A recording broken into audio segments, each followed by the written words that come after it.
Sol 106.5. Son las 6:58. Buenos días, dominicanos, dominicanas, ciudadanos y ciudadanas del mundo. Julio Martínez Pozo. Los comentarios de los temas más importantes en el programa de mayor influencia de la radio y la televisión nacionales. En este jueves 18 de febrero del año 2021. Buenos días a todo el equipo del Sol de la Mañana, toda la audiencia de Sol, la teleaudiencia de Telefuturo, Canal 23 y las personas que siguen nuestros contenidos a través de las redes sociales. Porque la grandeza de Pacheco no será reconocida como merece en Santiago de los Caballeros.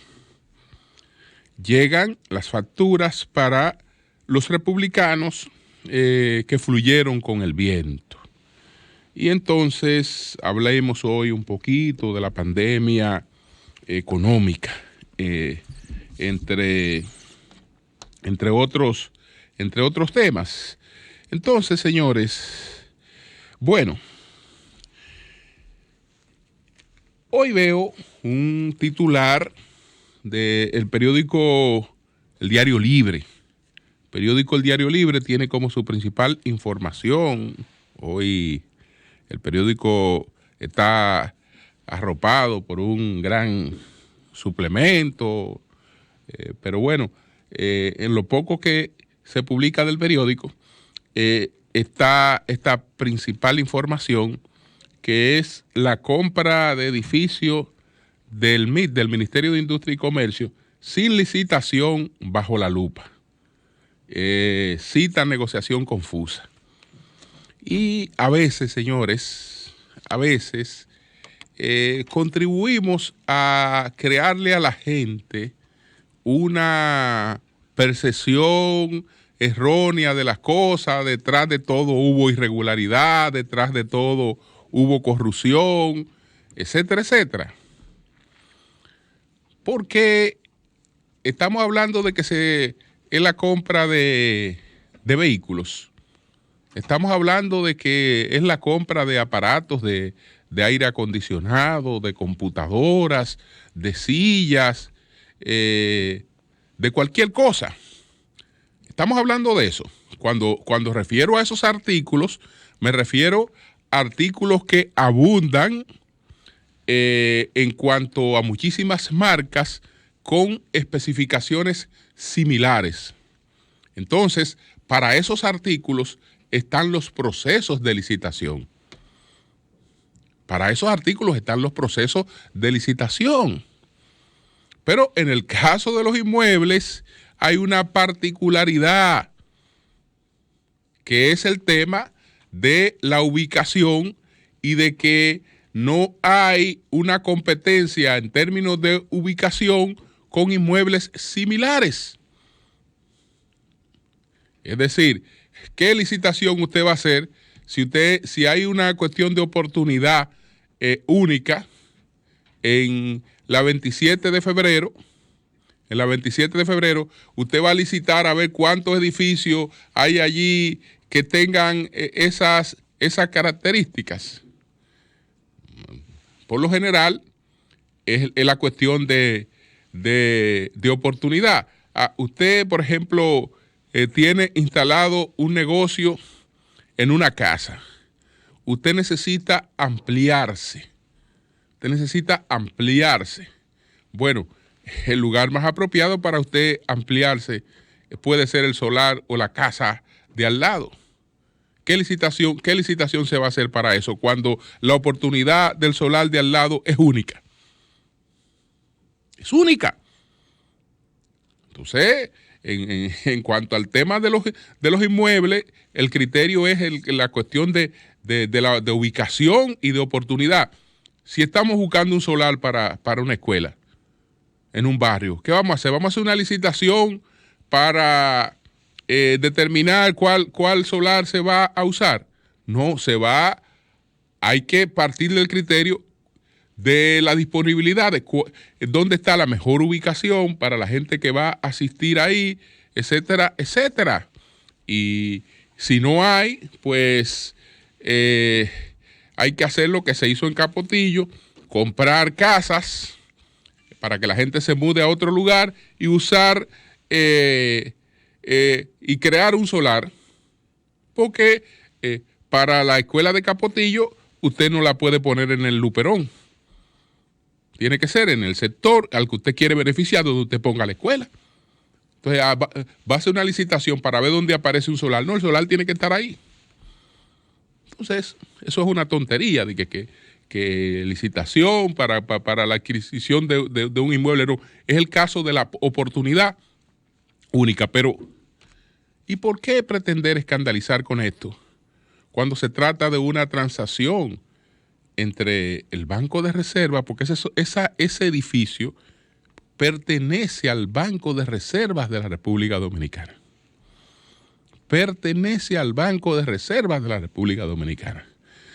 Y es una transacción entre el Banco de Reservas, que ejecutó ese inmueble, no lo construyó, pero lo ejecutó por compromisos de sus constructores, etcétera. Ejecuta ese inmueble, tiene ese inmueble, y es con el Banco de Reservas que se produce el alquiler con opción a compra, pero la opción de la compra no te obliga a comprar. Si eso es una cuestión inconveniente, pues sencillamente descartarla y no hay mayores problemas. No, ya esto es un caso de corrupción. Es un caso de corrupción. Bueno, señores, miren. Leer lo que dice el expresidente Fernández sobre, pues, Johnny Pacheco. Dice el expresidente Fernández, padre de la salsa, ilustre músico, amante de los ritmos caribeños y forjado en los rincones neoyorquinos de la cultura tropical, don Johnny Pacheco nació para ser grande y legarnos su música y alegría, las cuales vivirán por siempre en todos nosotros. Paz a su alma. Ese fue un mensaje que publicó en el día de ayer el expresidente Leonel Fernández sobre Johnny Pacheco. Ahora bien, nadie es profeta en su tierra. En todas partes del mundo, pues admiran, respetan a los profetas, menos en su tierra. Menos en su tierra, que es una expresión de carácter bíblico por la propia experiencia del ministerio de Jesús. Que aquí también hay otro punto que se asocia a lo que pasa con Pacheco. Hay otro punto que se asocia a lo que pasa con Pacheco. No es el primero que voy a citar, pero porque lo de la expresión de nadie es profeta en su tierra proviene del hecho de que Jesús nace en Nazaret. Sin embargo, su ministerio no lo puede iniciar en Nazaret. No habría tenido realmente el impacto, la trascendencia que pudo lograr en otros lugares. Entonces, el ministerio de Jesús se inicia en un poblado de pescadores llamado Cafarnaúm. Ahí se inicia el ministerio de Jesús, no en Nazaret. No en Nazaret. ¿Por qué? Porque en Nazaret a Jesús se le llamaba algo que puede hoy a cualquiera lucirle normal, pero en la sociedad palestina del siglo I no lo era. No lo era, era peyorativo. Era peyorativo. A Jesús en Nazaret le llamaban el hijo de María. Entonces, ser el hijo de una mujer en una época en que la mujer no contaba, ya eso era una referencia a otra cosa. Esa era una referencia bastarda. Era una referencia bastarda. Entonces, Jesús, el hijo de María, no era un elogio. No era un elogio. Entonces, un hombre en esa etapa, que fuera el hijo de una mujer, no iba por sí a generar respeto, admiración entre la gente que le conociera directamente, entre sus vecinos, entre la gente que supiera quién es. Y entonces su ministerio se inicia en Cafarnaúm. Pero el punto de coincidencia con lo de Pacheco no es ese, sino este que voy a citar ahora. Tiene que ver también con Jesús. ¿Dónde nació Jesús? Jesús nació en Nazaret. Jesús nació en Nazaret. Pero Lucas, ¿sí? Pero Lucas sitúa el nacimiento de Jesús en otro lugar. Y la alusión parece inocente. No lo es. No lo es. Jesús nació en Nazaret. Ahora, ¿por qué Lucas ubica el nacimiento de Jesús en otro lugar? ¿Por qué Lucas ubica el nacimiento de Jesús en Belén? Jesús no nació en Belén. Jesús nació en Nazaret. Ahora, ¿qué pasa? Que el Mesías que esperaban los judíos, conforme a las profecías, o vendría de un lugar indeterminado, pero nunca vendría de Nazaret. Era inconcebible que en ese villorrio empobrecido, sin ninguna trascendencia, naciera la promesa que esperaban los judíos, que ahí naciera el rey de los judíos. Eso no era posible.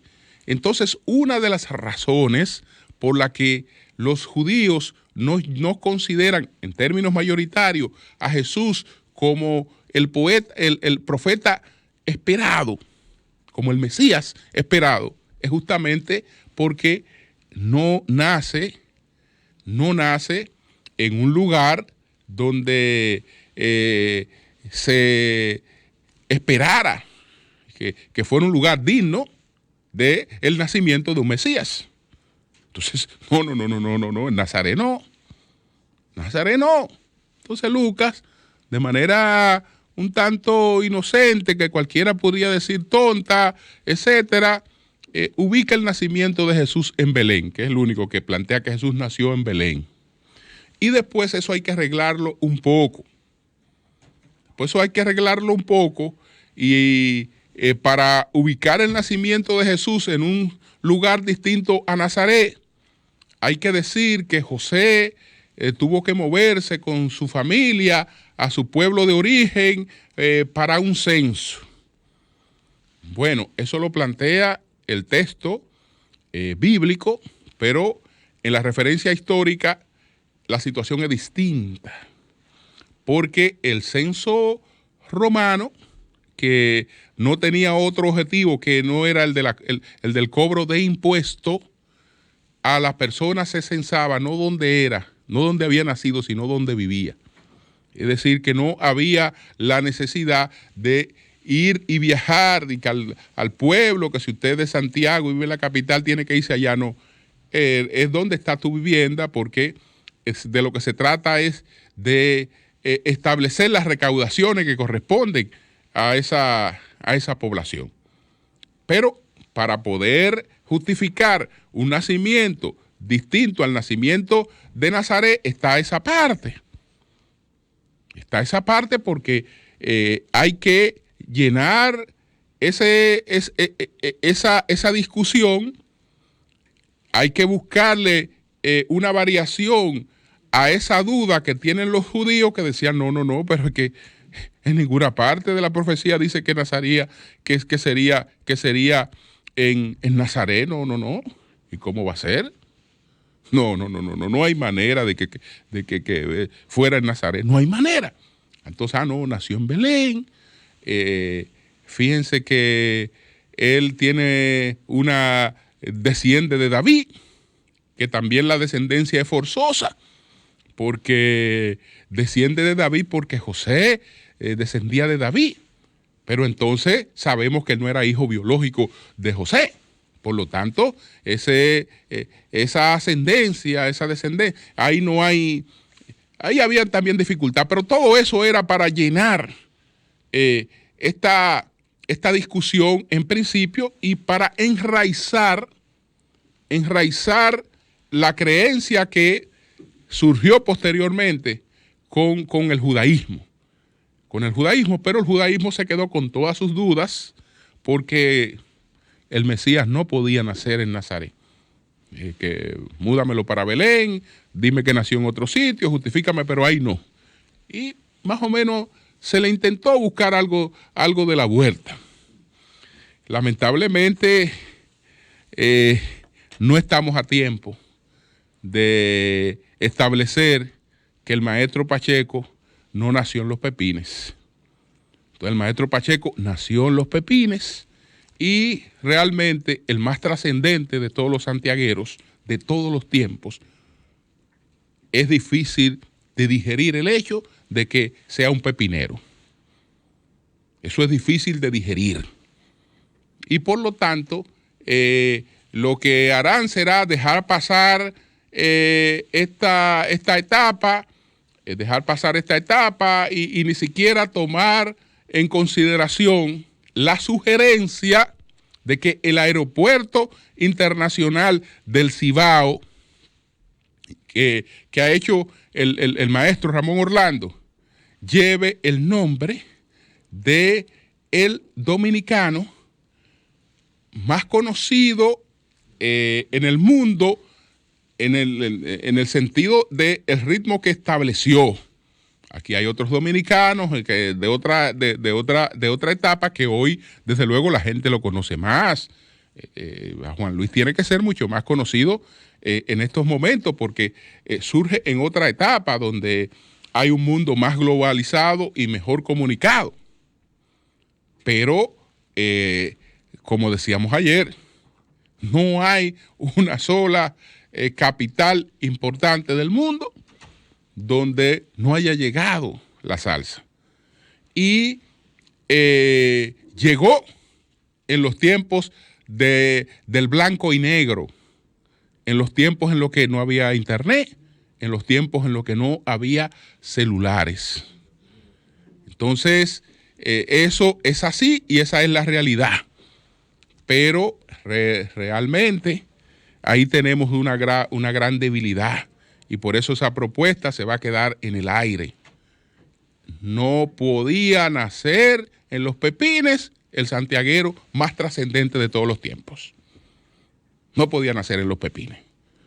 Tenía que tener otros orígenes y tal vez así por lo menos se habría tomado en cuenta esa sugerencia. Eso no se va a tomar en cuenta.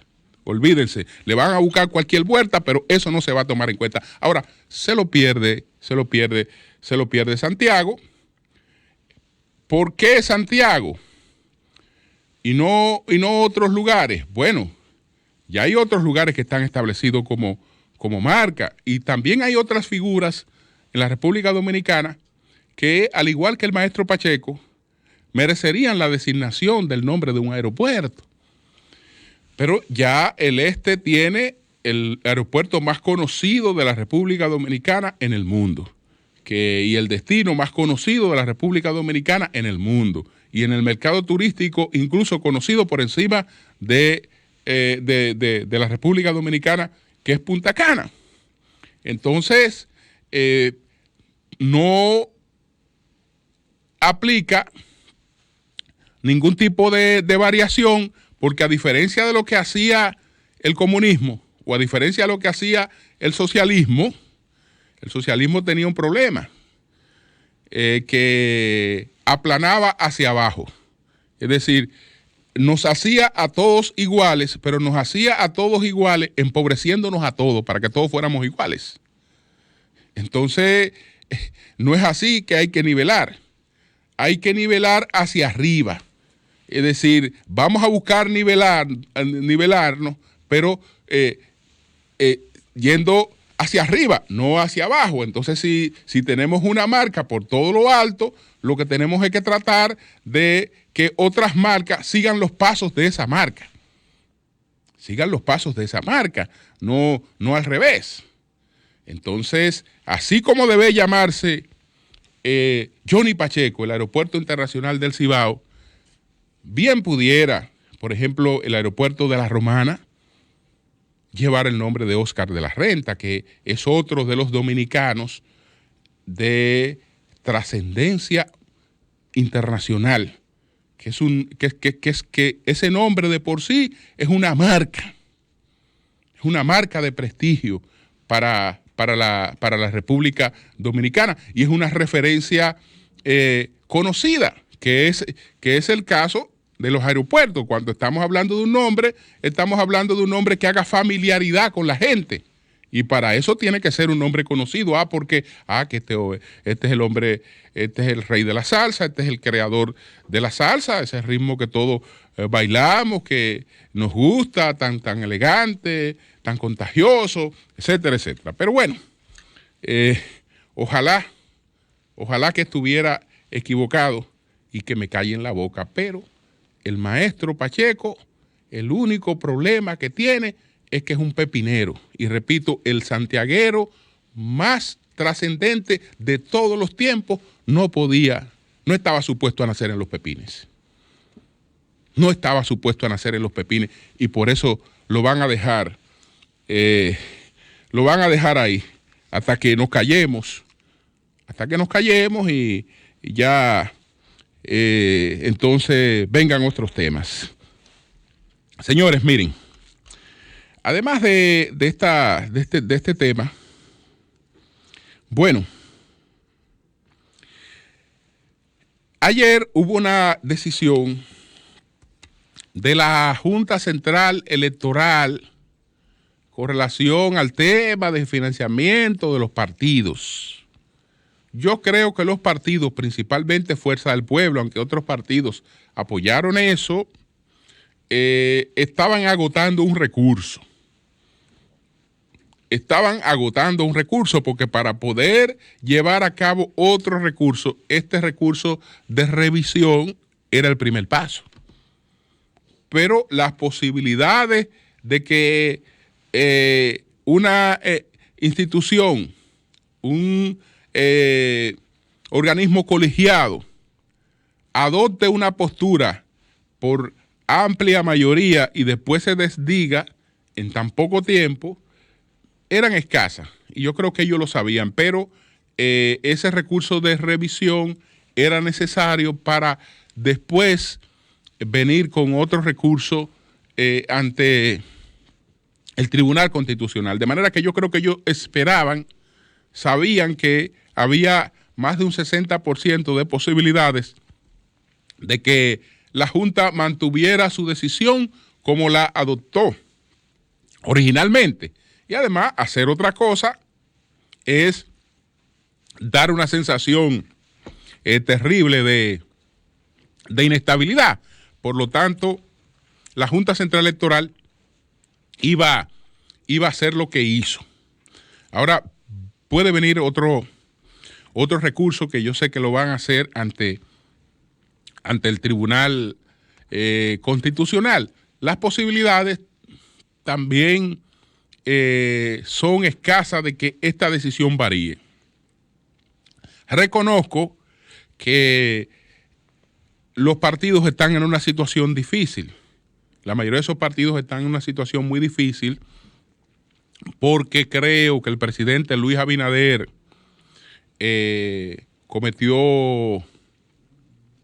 una inobservancia, algo que afecta al desempeño de esos partidos y de la democracia, que fue disponer una reducción en los recursos que esos partidos reciben, cuando esa disminución ya estaba prevista por ley, pero disminuir lo disminuido deja a la mayor parte de esos partidos en condiciones muy difíciles, y eso en democracia no debe hacerse. Es decir, en gran medida los partidos son el sostén de la democracia, y entonces afectarlo como le afecta esa medida, que si usted recibe 2 millones de pesos, por ejemplo, o 10 millones de pesos en un año en etapa de campaña, la propia ley dice que si no está en campaña, usted va a recibir un 50% de lo que recibe.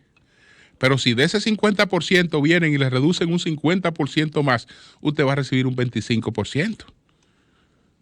Un 25% con compromisos que quedan de la propia campaña, del desempeño cotidiano de los partidos, y eso tiene que tomarse en cuenta. Ojalá que de alguna manera se revierta eso, porque esta queja que tienen esos partidos que apelaron ante la Junta Central Electoral está motivada en esa situación de ahogo económico en que se encuentran. Y para mí esa iniciativa de reducirle su reducido presupuesto sobre el alegato de que no estábamos en campaña, bueno, pero por no estar en campaña es que la ley lo había reducido. Es que la ley los reduce automáticamente. Entonces, reducir lo reducido le crea una situación sumamente difícil a esos partidos políticos. Bueno, hablemos un poco del tema económico, de lo que está pasando y de las cosas para las que tenemos que prepararnos en términos económicos. Leía recientemente un artículo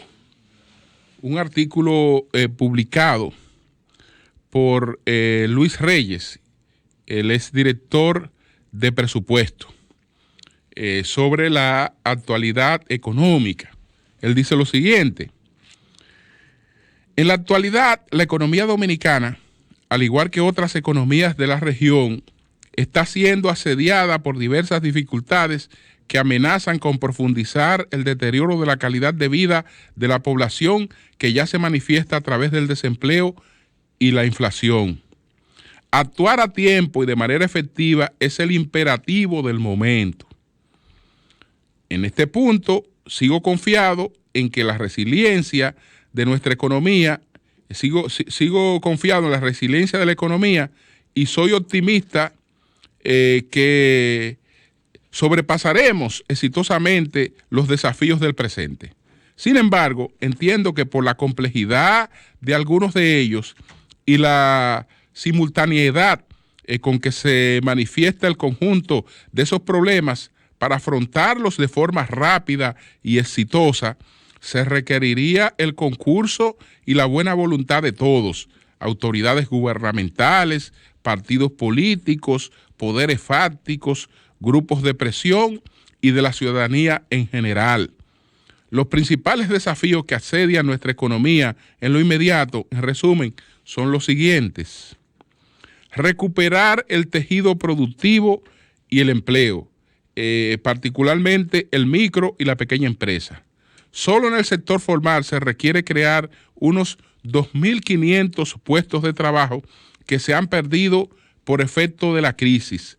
Alcanzar este objetivo en este año enfrenta las dificultades de las medidas restrictivas que se mantienen para contener la propagación del virus, que afectan los negocios, la dificultad de reactivación de las empresas cesantes y un sector turismo débil, afectado por las restricciones a los viajes internacionales establecidas en importantes mercados emisores y en la incertidumbre de cuándo se logrará la inmunidad de rebaño que permita normalizar los viajes. La inflación acumulada y la que se proyecta en los próximos meses continuará erosionando el poder de compra de los asalariados, lo que presionará por un incremento del salario mínimo que próximamente cumplirá 2 años de haberse reajustado y que es el tiempo establecido por ley para su revisión. Con un tejido productivo golpeado por la crisis, no parece fácil que se pueda avanzar rápidamente en superar este desafío.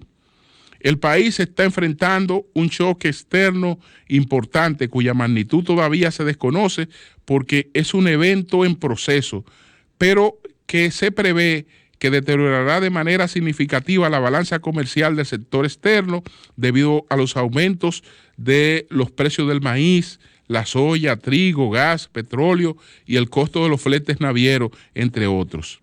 Además del déficit de la balanza comercial, se agravará por la recuperación de las importaciones provocadas por la normalización de la mayor parte de las actividades productivas.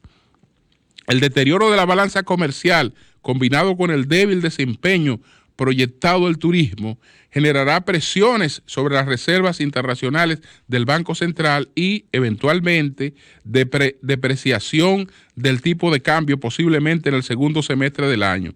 El nivel histórico de reserva alcanzado a finales del 2020 permite a las autoridades monetarias garantizar temporalmente la estabilidad del peso, pero si persisten las alzas de precios de los bienes mencionados, las autoridades no tendrán más alternativa que permitir que el peso se acomode a las nuevas condiciones prevalecientes en el sector externo de la economía. En los próximos años, el país continuará requiriendo el financiamiento de los mercados financieros internacionales para financiar el déficit público, por lo que se requiere revertir con urgencia el deterioro de las cuentas fiscales para hacerlas sostenibles y garantizar el cumplimiento del servicio de la deuda pública. La celebración del pacto fiscal anunciado por las autoridades no se prevé sencillo, no solo por la complejidad y los intereses contrapuestos que tradicionalmente se expresan en estas negociaciones, sino también por las condiciones de fragilidad del mercado de trabajo y el aparato productivo. El éxito tendremos que construirlo entre todos. Bueno, hasta ahora estamos hablando de una inflación que anda por el 4%, pero la proyección es que pudiera en el transcurso del año llegar a un nivel donde hace tiempo no llega que a los 2 dígitos, es decir, que puede ser de un 10%. Esa es la proyección. Ciertamente, esto trae a colación un tema que el país tendrá que debatir. El tema del reajuste salarial. Ya estaba en una situación normal de la economía prevista la fecha de discusión de un reajuste salarial. Estaba prevista la fecha de discusión de un reajuste salarial. Bueno, viene la crisis en términos de los productos de consumo básico, de mayor demanda, esos productos se encarecen, se reduce el nivel del poder adquisitivo y entonces con mucho más razón para que este reclamo tenga una mayor vigencia. Pero el reclamo tiene una mayor vigencia cuando la actividad económica y la cadena de valor que ensanchan esa actividad económica tienen serias dificultades. Entonces, el momento es un momento sumamente difícil. El gobierno como tal, a menos que no incurra en algo que no puede hacer, no puede producir una alza general en los ingresos de los empleados públicos. No está en condiciones de hacerlo. Entonces, bueno, que el sector privado lo haga. El sector privado lo haga. Tal vez hay actividades en las que eso puede ser posible. Pero en la generalidad de los casos, eso puede hacer más difícil la situación que tienen hoy muchas actividades económicas que están apenas en una etapa de subsistencia. Están apenas en una etapa de subsistencia por la crisis. A estas cosas hay que prestarle atención, porque si sabemos que el mundo y la República Dominicana está viviendo, además de la pandemia sanitaria, los efectos de una crisis económica mundial producida por la pandemia, también debemos saber que estos efectos nunca han pasado sin dejar sus secuelas. Y esas secuelas se reflejan a todos los niveles. En el pasado, cuando no había una consolidación democrática como la hay hoy en el mundo, que debemos tener más de 135 democracias en el mundo, probablemente a mediados del siglo pasado teníamos apenas 35, debemos tener sobre las 135 democracias. Los cambios se reflejan de otra manera. Antes, esos cambios tenían otras connotaciones.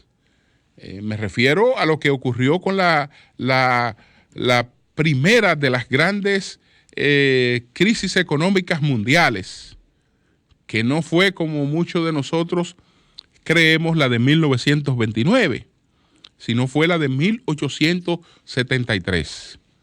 Los efectos de esa crisis, que fue la primera gran depresión que ha conocido la humanidad, fueron devastadores en todas partes del mundo, y en todas partes hubo una secuela política importante.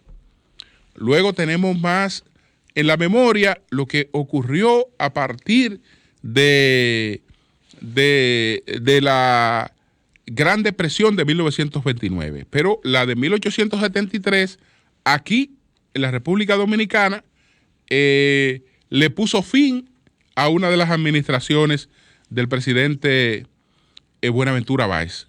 Esa crisis arrasó con una de las administraciones del presidente Buenaventura Báez, la de 1873.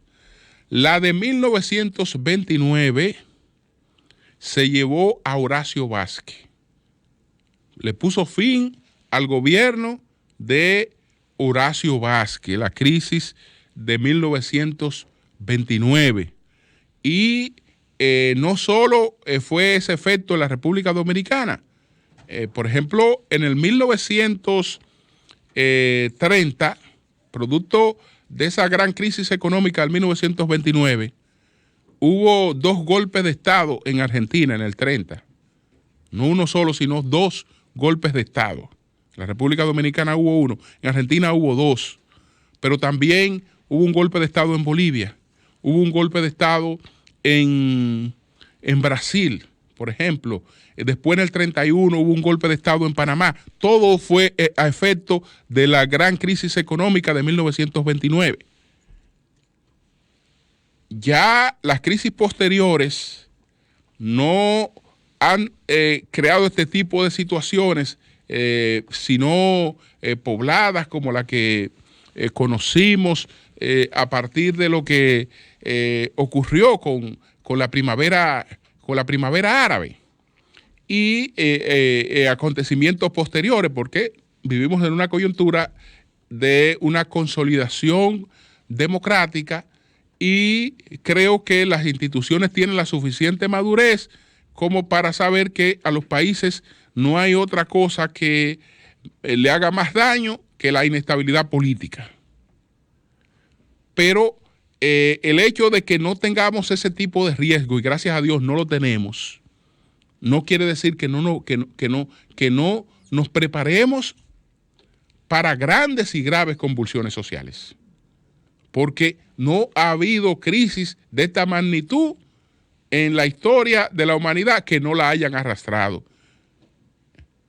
Y la República Dominicana nunca, de ninguna de ellas, ha estado al margen ni ilesa. Usted busca cada una de estas crisis y busca lo que ha ocurrido en la historia dominicana, y usted se va a encontrar con que sus efectos lo hemos lo hemos padecido. La gran crisis inmobiliaria del 2008, pues trajo un movimiento populista en todas partes del mundo que se reflejó distorsionando muchas cosas. Esa crisis, por una parte, los británicos la canalizaron a través del Brexit, pero es la que trae a Trump, es la que trae a Bolsonaro, es la que trae una serie de cambios de esa naturaleza. Entonces, esas cosas, señores, hay que tenerla presente, porque la verdad es que mientras por una parte caminamos hacia un camino ya más esperanzador con la pandemia, por otra parte tenemos los desafíos del tema económico que están ahí y están cada vez teniendo efectos más preocupantes. Cambio y fuera.